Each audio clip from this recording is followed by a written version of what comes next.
Hello friends, welcome back to another important vocabulary video.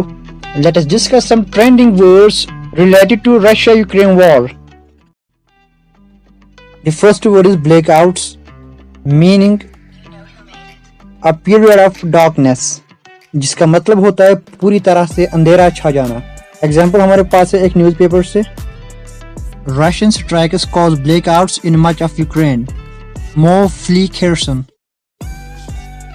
इसका मतलब ये होता है कि रशिया ने जो यूक्रेन पे अटैक किया है, स्ट्राइक्स जो इसने वहाँ पे कर दी है, उसकी वजह से बहुत सारे पावर स्टेशंस जो वहाँ पे थे वो तबाह हो गए हैं, डिस्ट्रॉय हो गए हैं, जिसकी वजह से यूक्रेन में पूरी तरीके से ब्लैक आउट हो गया है. पूरा का पूरा जो यूक्रेन है, खासकर जो खेरसन का इलाका है जहाँ से लोग भाग रहे हैं, वहाँ पूरे के पूरे इलाके में अंधेरा छा गया है. सेकेंड वर्ड हमारे पास है retreat. Retreat means to withdraw और रिटर्न मीन्स पीछे हटना या वापस आ जाना. जैसे कि कोई आर्मी कहीं पे जंग लड़ने गई है, पीछे से आर्मी को ऑर्डर्स आ गए हैं भाई कि अब जंग हमें बंद करना है और इस इलाके से वापस आ जाना है, उसको हम रिट्रीट कहते हैं. एग्जाम्पल हमारे पास है न्यूज़पेपर से. What would retreat from Kherson mean for Russia. इसका कॉन्टेक्स्ट ये है कि खेरसन जो यूक्रेन का एक इलाका है, वहाँ से रशिया अपने ट्रूप्स को, अपनी आर्मी को वापस बुला रही है. तो यहाँ पे हमारे पास जो न्यूज़पेपर का आर्टिकल था उसमें यह कहा गया है कि यहाँ से जो यूक्रेन के इस इलाके से रशिया ने जो आर्मी वापस बुलाई है, तो इससे इस रशिया को क्या फ़ायदा होगा, इसके पीछे इसका क्या प्लान हो सकता है, इसके पीछे क्या वजह हो सकती है जिसकी वजह से रशिया ने अपनी आर्मी यूक्रेन के इस खेरसन इलाके से रिट्रीट कर दी है, वापस बुला दी है. थर्ड वर्ड हमारे पास है counterpart. A person who holds the same position as other person in a different place. Counterpart में सेम रैंक के ऑफिसर्स या सेम पोजीशन के जो लोग होते हैं, जैसे कि दो लोग जो सेम पोस्ट पर अलग अलग ऑर्गेनाइजेशन में होंगे, अलग अलग कंपनी में होंगे, जैसे कि दो अलग अलग मुल्क के प्रेसिडेंट एक दूसरे के काउंटर पार्ट होते हैं, वो एक सेम पोस्ट पे होते हैं अलग अलग मुल्क में. हमारे पास एग्जाम्पल है US defence secretary Lloyd एस्टिन urged his Russian counterpart Sergei Shoigu on Friday to keep lines of communication open on the war in Ukraine. इसका मतलब ये हुआ कि यूएस के जो डिफेंस सेक्रेटरी है लॉयड एस्टिन, उन्होंने रशिया के डिफेंस सेक्रेटरी को कहा है कि यूक्रेन में जो आप वॉर कर रहे हो, इसके बारे में हमें हर एक इंफॉर्मेशन, पल पल की इंफॉर्मेशन चाहिए, हमें हर एक चीज के बारे में अप टू डेट रखा जाए. और एक वर्ड हमारे पास है डिफायंट. डिफायंट मीन्स बोल्डली रिफ्यूज समथिंग. किसी चीज के बारे में पूरी तरह से इनकार कर देना कि भाई मैंने ये काम नहीं कर दिया है. एग्जाम्पल हमारे पास है न्यूज़पेपर से. Russia is run defiant amid UN pressure over Ukraine drones.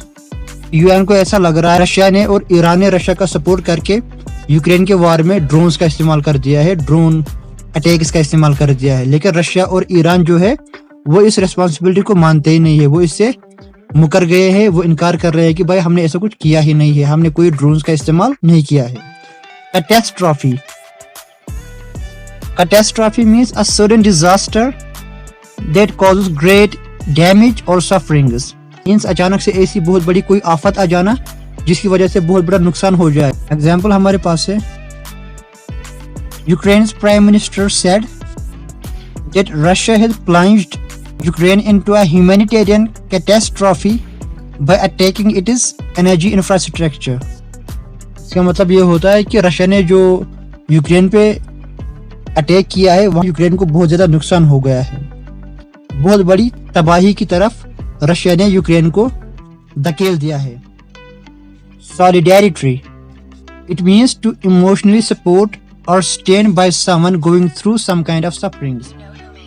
Solidarity means किसी का इमोशनली सपोर्ट कर देना, साइकोलॉजिकली उसका सपोर्ट कर देना ताकि वो हिम्मत ना हारे, या लोगों के सामने आके उनकी सफरिंग्स रखना ताकि वो उनकी मदद कर सके. A US congressional delegation visited Kyiv to show solidarity with Ukraine. इसका मतलब ये हुआ कि यूएस का एक डेलीगेशन यूक्रेन जाता है, वहाँ की एक सिटी है काइव, वहाँ पे जाके इमोशनल सपोर्ट देना चाहता है ताकि वो इस सिचुएशन में, इस जंग की सिचुएशन में अकेले फील ना कर सके. अग्रेशन.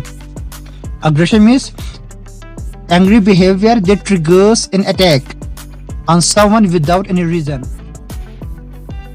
ऐसा बिहेवियर, ऐसी सोच जिससे आप बार बार किसी दूसरे पे अटैक करना चाहते हो किसी रीजन के बगैर.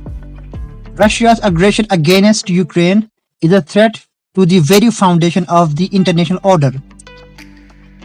We must ensure that Nagasaki remains the last place to ever suffer an atomic bombing. Annex. Annex means to take control of another country or region by force. Annex का मतलब ये होता है कि किसी दूसरे कंट्री का या किसी इलाके पे इलीगली कब्जा करना. Annex का ये भी मतलब होता है कि जबरदस्ती किसी से कोई चीज छीन लेना. दूसरे मुल्क से आप उनका कोई एरिया छीन लेते हो, उसको एनेक्स कहते हैं. अब यहाँ पे हमारे पास एग्जाम्पल क्या है. Stop trolling. For the third time Armenia voted in favor of the annexing of Russia occupied territories to Russia. अब यहाँ पे ये कहा जा रहा है कि हमें रशिया को ट्रोल नहीं करना चाहिए कि उन्होंने यूक्रेन पे हमला कर दिया है, क्योंकि यूक्रेन का जो एक इलाका था आर्मेनिया में जो वोटिंग हो गई थी कि आपको किसके साथ रहना है, उन्होंने रशिया के फेवर में वोट दिया और 3 बार वहां पे वोटिंग हो गई थी. तीनों बार उन्होंने रशिया के फेवर में वोट कर दिया कि हमारा जो इलाका है जिसपे रशिया ने कब्जा कर दिया है, हम परमानेंटली रशिया के साथ रहना चाहते हैं. लास्ट वर्ड हमारे पास है लूम. तो मतलब होता है a situation that contains illusion and fear. ऐसी सिचुएशन जिसका कोई एंड नहीं हो, जिसका कोई सोल्यूशन नहीं हो और जिसमें आप कोई प्रिडिक्शन नहीं दे सकते, आपको पता नहीं है कि आगे क्या होने वाला है. ऐसे हमारे पास अ लूमिंग क्राइसिस. ये जो जंग है रशिया की, it is a looming crisis.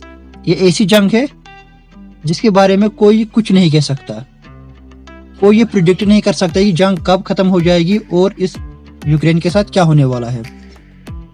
Russia's stepped up attacks on infrastructures and vital utility networks in Ukraine herald a new phase of the war. अब रशिया ने जिस तरीके से यूक्रेन पे हमला कर दिया है और नए नए टेक्निक्स का इस्तेमाल कर दिया है, इससे ये पता चलता है कि एक वॉर का एक नया फेज स्टार्ट होने वाला है यूक्रेन पर.